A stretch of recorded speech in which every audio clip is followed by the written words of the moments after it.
Entonces vamos a dar para iniciar la charla del día de hoy. El tema es un tema interesante que ha estado en boga en los últimos años.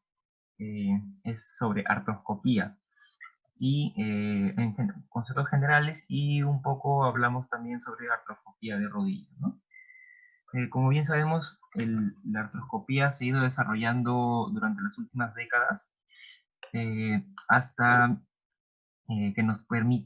hasta el punto que nos permite realizar eh, procedimientos quirúrgicos en poco espacio, pero que son procedimientos amplios, ¿no? Que generalmente o anteriormente se hacían bajo visión directa, con artrotomías generalmente, ¿no?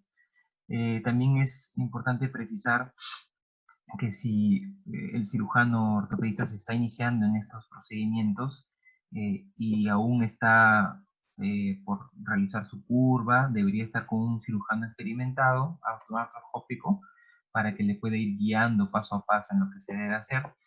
Y eh, si es que uno no se ubica bien, por ejemplo, o si es que el cirujano ya lleva mucho tiempo en la cirugía artroscópica y no logra un buen resultado o no logra el objetivo, es preferible convertirlo a una artrotomía y realizar el procedimiento visualizándolo directamente a hacer una artroscopía fallida, ¿no?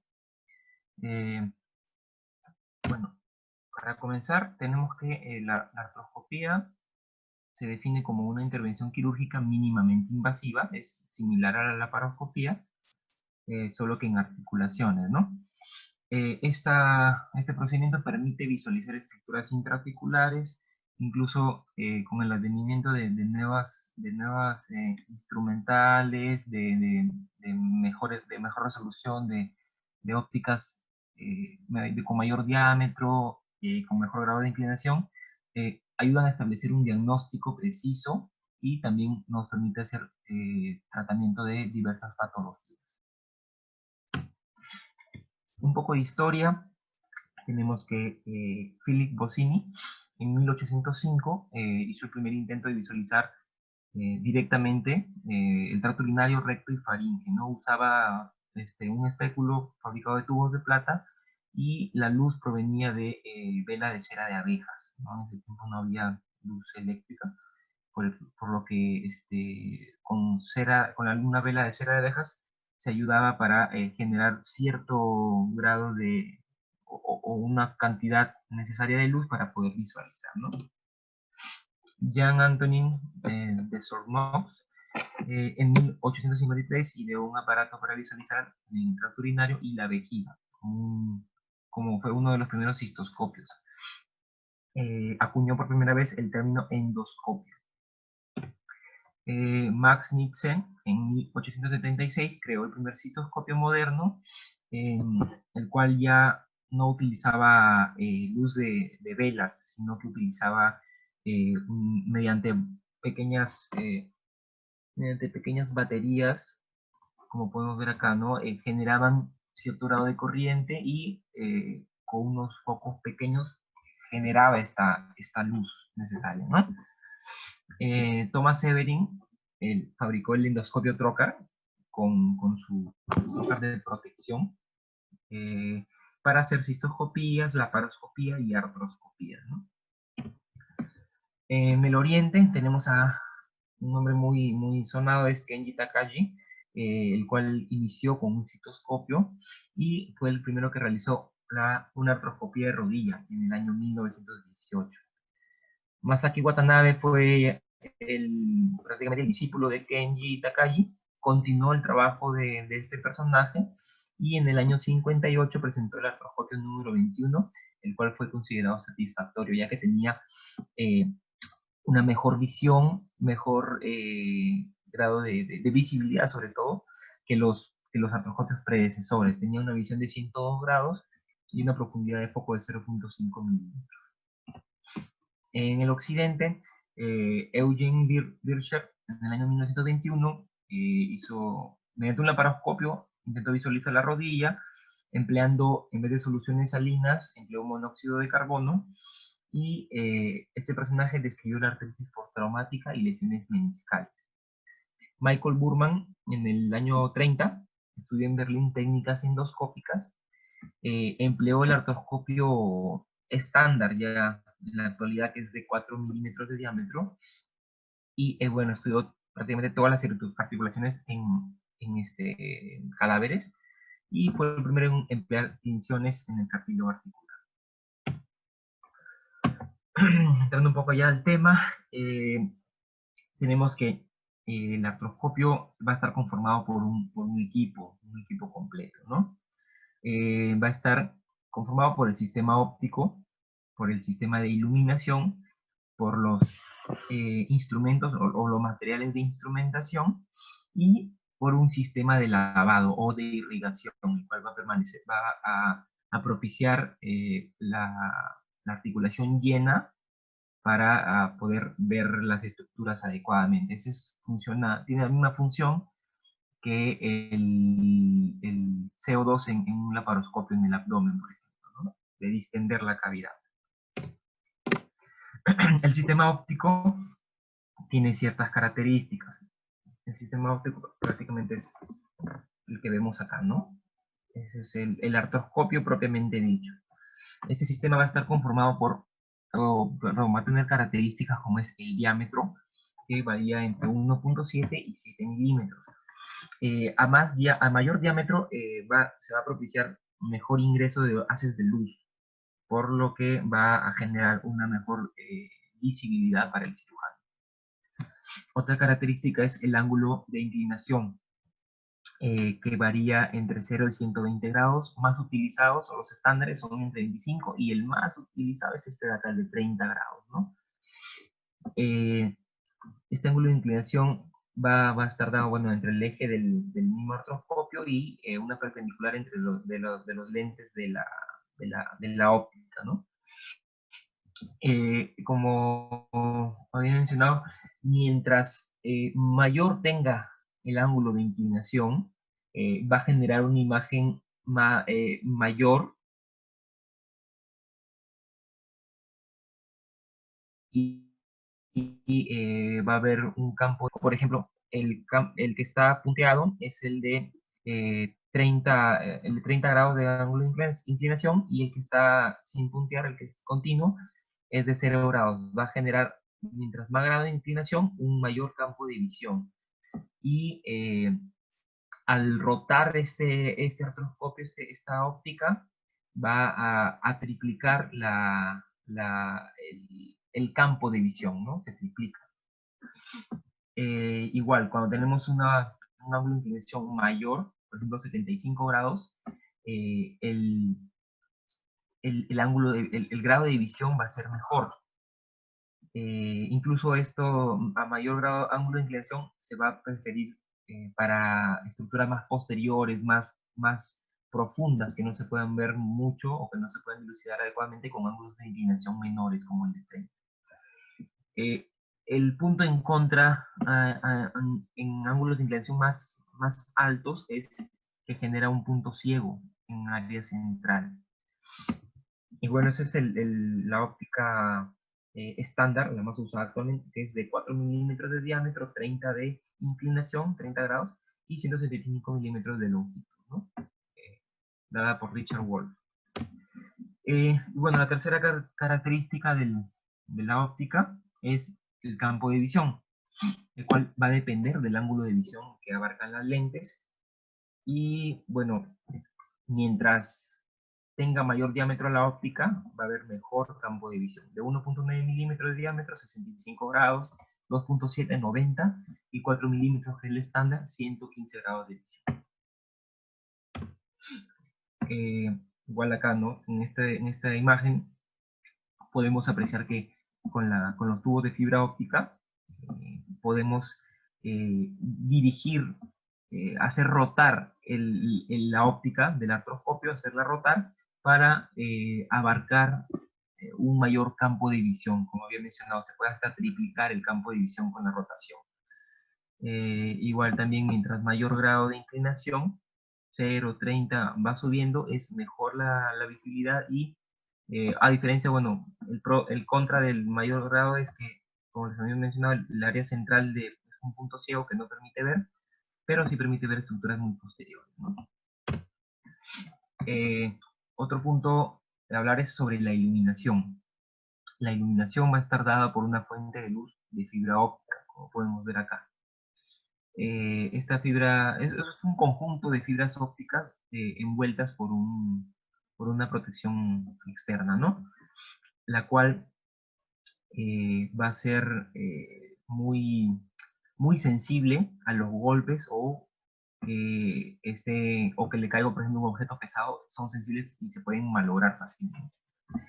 Anteriormente usaban una iluminación de aproximadamente 150 watts con focos convencionales, pero esto se hacía por lo que el cartoscopista visualizaba directamente la articulación sin uso de cámaras de televisión que no habían antes del año 1975, las cámaras de televisión aún no estaban en el mercado, por lo que el médico observaba directamente eh, la articulación, ¿no? Con el ya advenimiento de la cámara de televisión se necesitó una mejor calidad de luz, por lo que ya se desarrollaron luces de tungsteno, luces halógenas y de xenón, que son las más comunes, que producen entre 300 a 350 watts para iluminar bien la articulación y poder generar una mejor visión para el cirujano, ¿no? Bueno, y el cable de la fibra artroscópica que podemos ver acá está formado de un haz tubular de fibras de vidrio especiales en el interior de una vaina protectora. Últimamente se han desarrollado cables de gelo-glicerina, los cuales van a ser más resistentes a estos factores que puedan dañar, ¿no? Las cámaras de televisión fueron introducidas por McGuinty y Johnson. Tienen ciertas ventajas, por ejemplo, eh, como le mencioné anteriormente, el médico ponía prácticamente su cara muy cerca de la articulación y esto podía contaminar, ¿no? El punto de entrada. Se evita, justamente una de las ventajas es que se evita esta contaminación. También al verlo en dispositivo, en una computadora, puede hacer que el equipo participe de la cirugía y no solamente el cirujano al tener visión directa, ¿no? Básicamente eso, ¿no? Y sobre todo el riesgo de disminución del riesgo de infección. En cuanto a instrumentos accesorios, podemos hacer uso de aguja hipodérmica o de punción lumbar, podemos usar sondas, la más común es el gancho palpador, que es como la extensión de los dedos del cirujano, bisturí eléctrico, tijeras artroscópicas, pinzas en cesta, pinzas de prensión y vaporizadores por radiofrecuencia. Entre la sonda tenemos a los palpadores, que es quizá uno de los instrumentos accesorios más utilizados por el cirujano, ¿no? Es como si fuera la mano o los dedos del cirujano dentro de la articulación, porque nos va a permitir palpar las estructuras, ver su tensión, su consistencia y poder discriminar si es que es normal o si es que es una alteración patológica, ¿no? Y también el gancho palpador se emplea en el diagnóstico, como también en el aprendizaje en la técnica de triangulación, que ya posteriormente la voy a explicar. Tenemos también tijeras artroscópicas de 3 a 4 milímetros. Las puntas de esas tijeras pueden ser rectas o en gancho para tener una mejor capacidad de sujeción. Y son útiles para separar fragmentos de meniscos difíciles de alcanzar, ¿no? Las pinzas en cesta, por la particularidad que tienen, que es tener una base abierta, permiten que van haciendo sacabocados y el tejido que van mordiendo lo van eliminando y lo van dejando en la articulación, por la misma particularidad que tiene de la base abierta. El tejido cae en esta articulación y posteriormente se puede limpiar, se puede lavar y se eliminó, no hay problema. Estas pinzas hay disponibles en el mercado de 3 a 5 milímetros con mangos rectos o curvos para, dependiendo, ¿no? Curvo, como podemos ver acá, dependiendo de la zona a la cual se quiera acceder y generando también mayor comodidad. Bueno, y también están disponibles en ángulos de 30, 45 y 90 grados, dependiendo de cómo se va a introducir. Las pinzas de prensión son útiles para extraer material extraño o cuerpos extraños en la articulación, o también sujetar, por ejemplo, los meniscos en una reparación. Pueden tener dientes en sierra, como podemos ver acá, ¿no? Como cocodrilo todos los dientes, o solamente uno o dos afilados, como podemos ver acá, los más distales para tener una buena prensión de los cuerpos a sujetar, ¿no? El sistema de rasurado motorizado es lo que conocemos más como el shaver. Va a estar formada por una parte externa que contiene una vaina hueca y en su interior una cánula rotatoria. Va a hacer movimientos de vaivén, lo cual va a ayudar a extraer y a limpiar sobre todo la sinovial. También su sinónimo es el sinoviótomo, por la misma función que tiene este, ¿no? El diámetro de corte va a ser de 3 a 5.5 milímetros. Si es que es en articulaciones pequeñas, se usa de 2 milímetros. Se debe evitar un problema que a veces se presenta, es la sobreaspiración. Es cuando la velocidad de aspiración del sinoviótomo es mayor a la velocidad de instilación de la...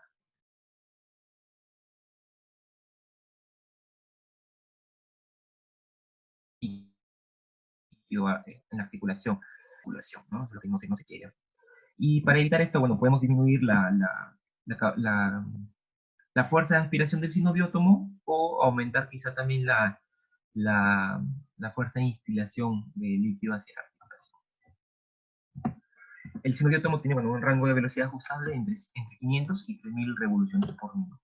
Bueno, y como se ve acá se maneja con pedales, ¿no? Ya que vamos a estar con las dos manos ocupadas triangulando, tenemos que hacer uso de los pies mediante estos pedales para manipular estos instrumentos motorizados. Igual también el instrumental láser electroquirúrgico también cuenta con pedales, como podemos ver acá, para hacer uso de todas las extremidades del cirujano, ¿no? Esta va a ser una herramienta artroscópica para el corte y coagulación, sobre todo los puntos sangrantes. Esto actualmente se utiliza para hemostasia post-sibectomía, sinovectomía. Como sabemos, hacemos la sinovectomía, esto sangra bastante y dificulta o empaña el campo visual del artroscopio, ¿no?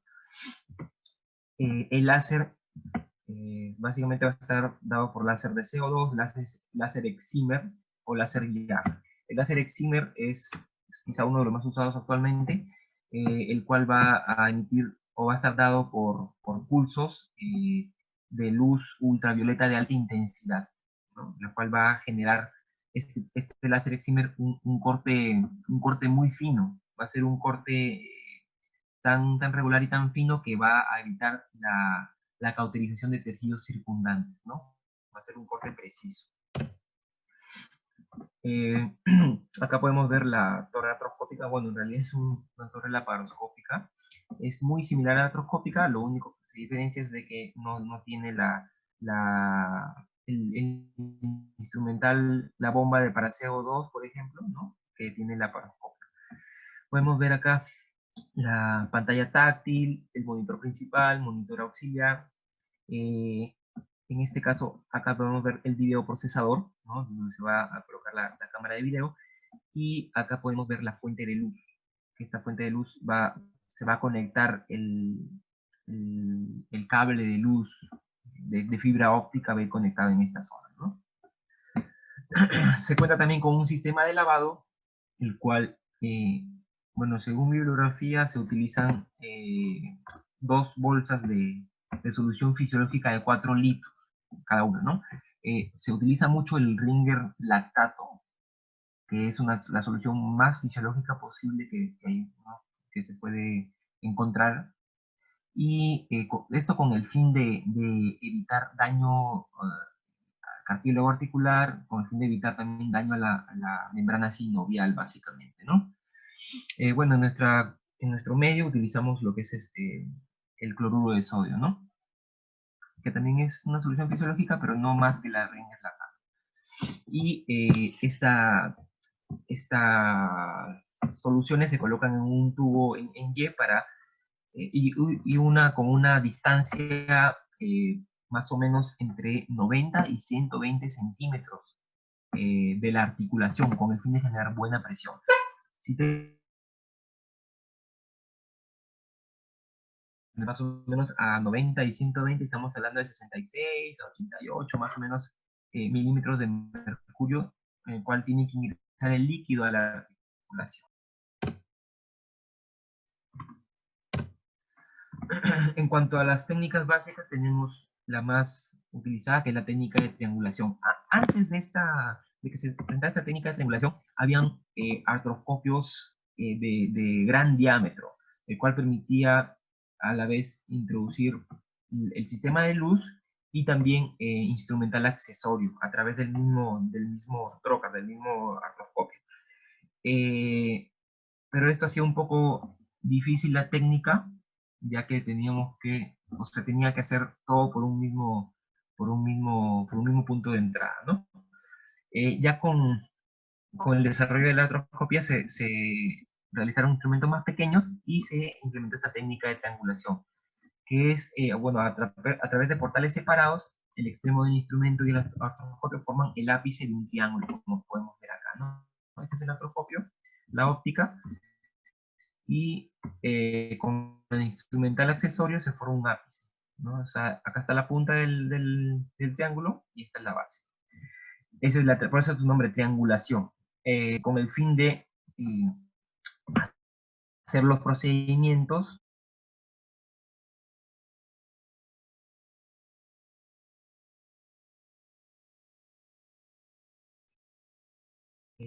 bajo visualización, ¿no? Esto ya depende también ya mucho del movimiento y la pericia del cirujano.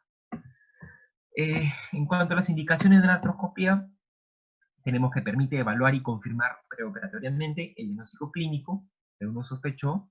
No se recomienda lanzarse a hacer un diagnóstico artroscópico sin antes tener una sospecha clínica, ¿no? Permite documentación de lesiones específicas para problemas médicos legales, evaluar y estudiar la fisiopatología de ciertas enfermedades.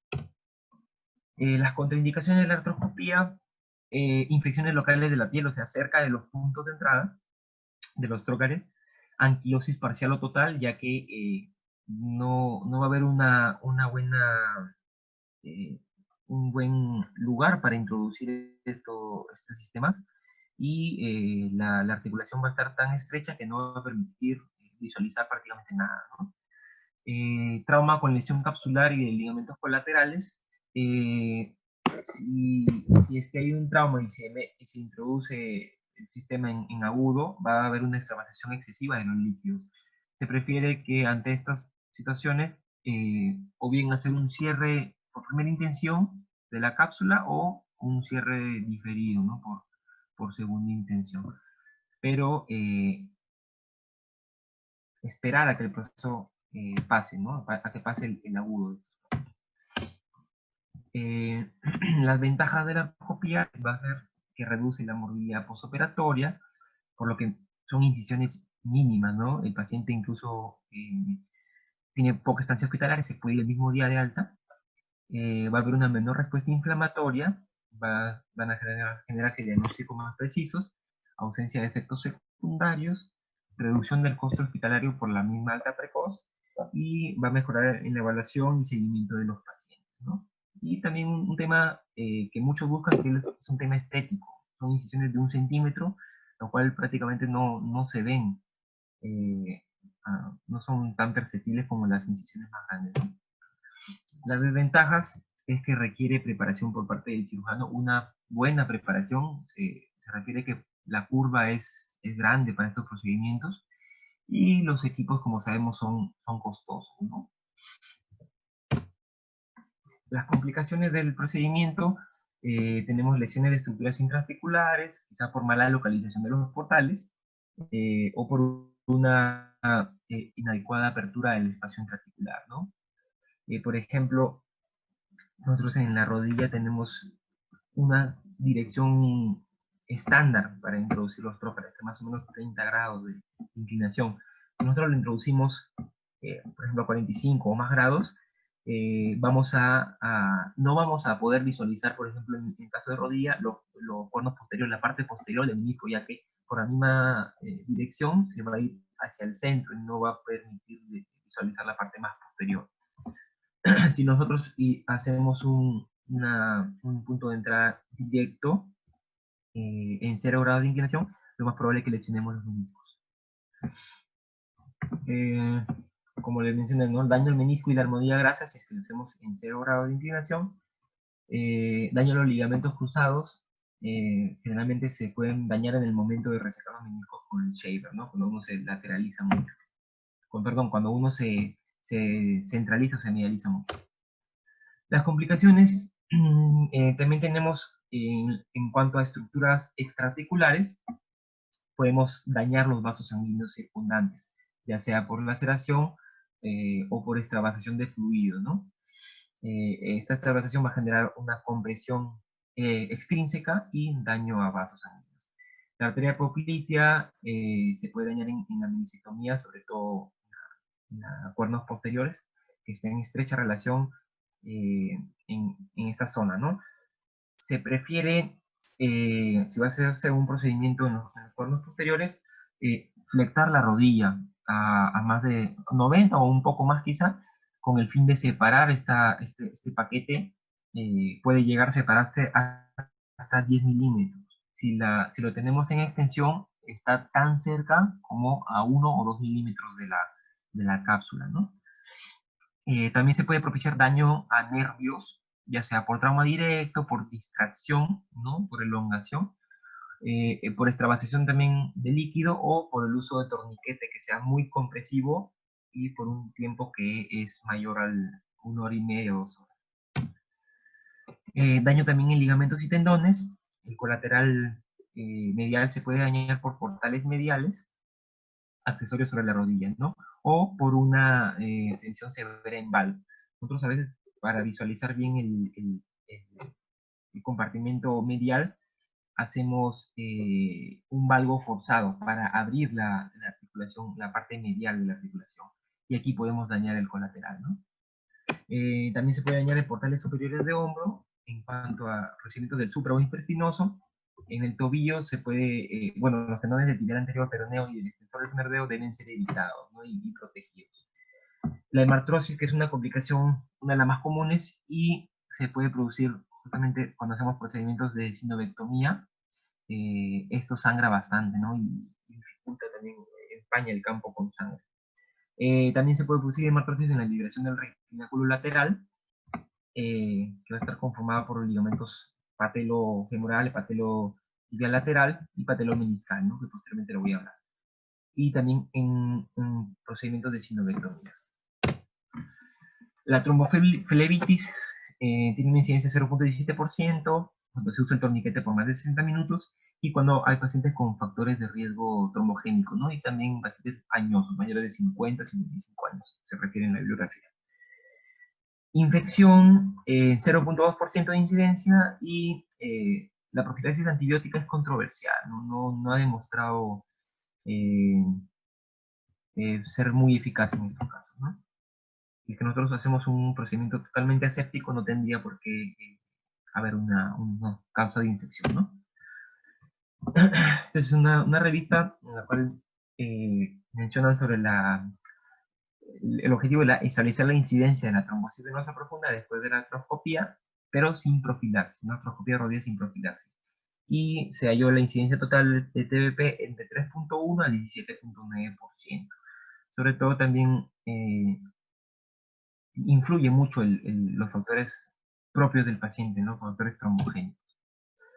Introduciéndonos un poco en la artroscopía de rodilla, viendo un poco de un recuerdo anatómico, tenemos que en la articulación, bueno, están los meniscos, los cuales van a ser nutridos por las geniculares, ¿no? Las arterias geniculares, sobre todo la infralateral e infromedial. como podemos ver y como sabemos, tienen dos zonas, una zona roja, una zona blanca. La zona roja es la más externa, la que está más o ricamente vascularizada, y la zona blanca, que es la más interna, la que tiene poca vascularización, ¿no?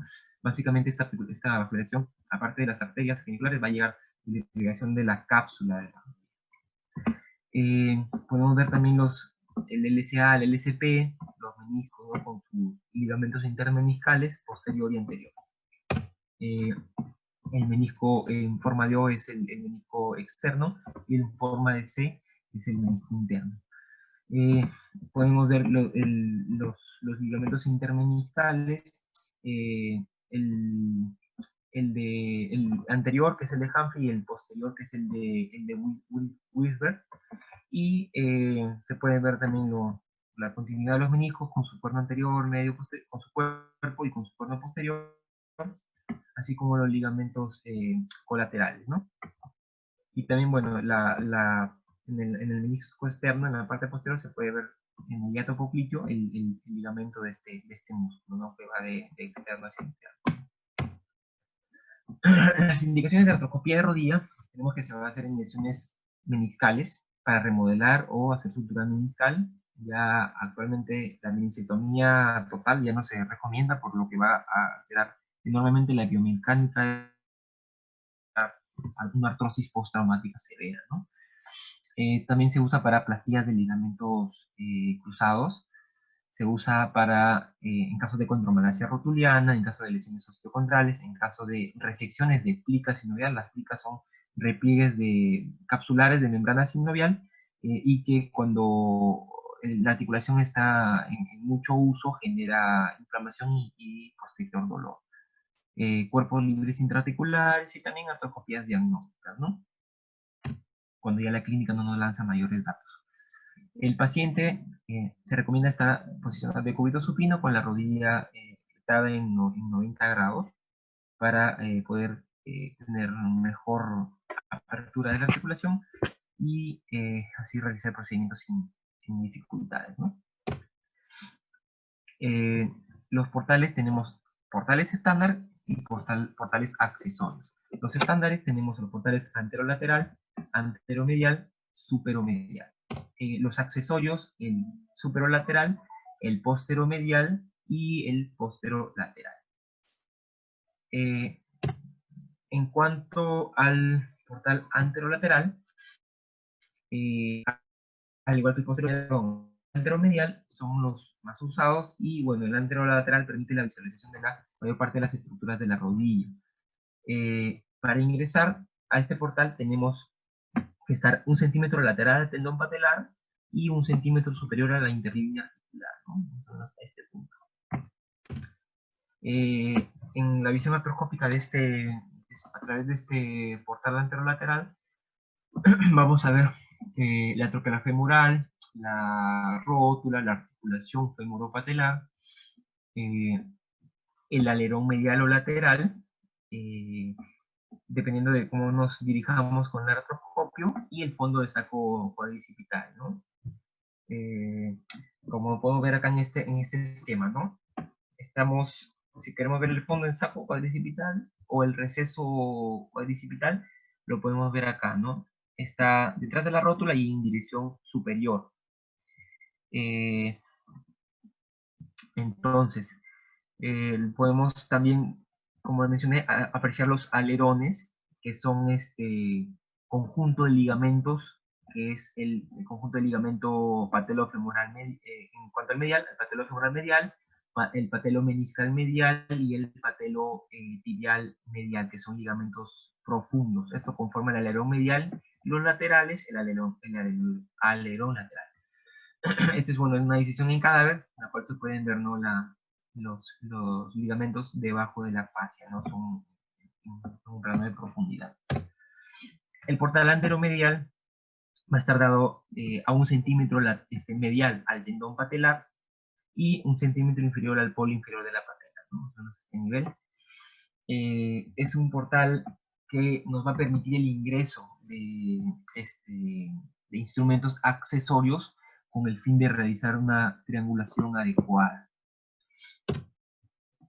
En las imágenes del portal anteromedial tenemos que se puede visualizar este cóndilo interno, el menisco interno y la meseta tibial interna, ¿no? Básicamente eso, el menisco con su cuerno anterior y cuerpo, ¿no?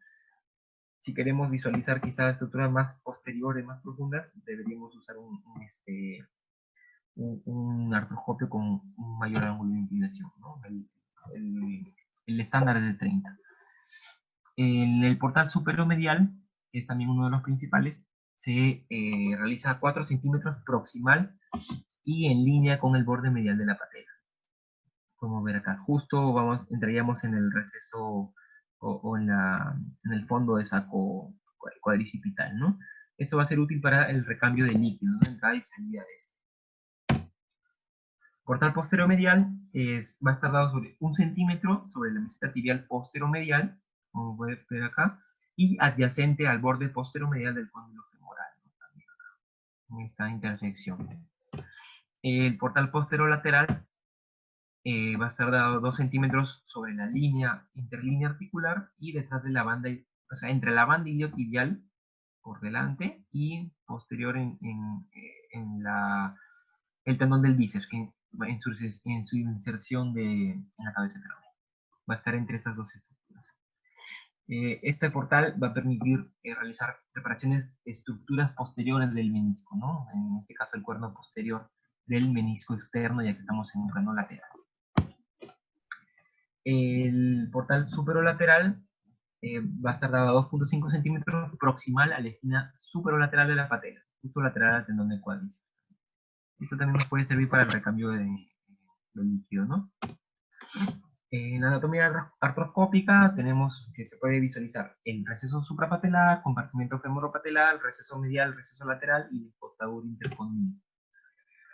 En el receso suprapatelar se puede visualizar la membrana sinovial de aspecto no muy rojizo, ¿no?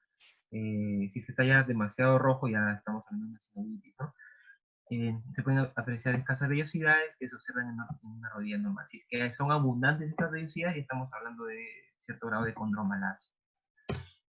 En el compartimento femoropatelar vamos a tener en la rodilla en extensión, vamos a ver la rótula con sus vellosidades, el tejido adiposo que es la grasa de Hoffa que se puede visualizar, y la tróclea femoral. En el receso medial se puede apreciar lo que son las sinovitis o lesiones traumáticas de la cápsula, y en un tercio de los pacientes se puede observar una plica medial, que si no presenta clínica, no se debe hacer nada, ¿no? Es un hallazgo normal en algunos pacientes. El receso lateral, se puede apreciar el ligamento femorotibial lateral, se puede ir, si nos dirigimos más hacia posterior, podemos ver el tendón como podemos ver acá, en el tendón del músculo popliteo en el hiato. La jota intercondilia se puede ver ya lo que son los ligamentos cruzados, el anterior con sus dos bandas anteromedial posterolateral y el posterior con la banda anterolateral y posteromedial, ¿no? Como podemos ver ahí en imagen. Si retrocedemos un poco la imagen, la hacemos más panorámica, se pueden ver ya los ligamentos intermeniscales, el de Humphrey el anterior y el de Whisper el posterior al ISP. Y como opciones terapéuticas en artroscopía de rodilla, ya es tema ya para quizá otra ponencia, tenemos lo más comunes, lo más utilizados son la meniscectomía parcial o la reparación meniscal, ¿no? Sea dentro fuera, todo dentro o todo fuera. Espero les haya gustado la exposición, eso es todo lo que quería explicar este día de hoy. Muchas gracias. Bien, Jorge, una bonita revisión, te felicito. Has hecho un recuerdo y has fijado algunos puntos importantes de este procedimiento, que a la actualidad es un procedimiento que está siempre avanzando.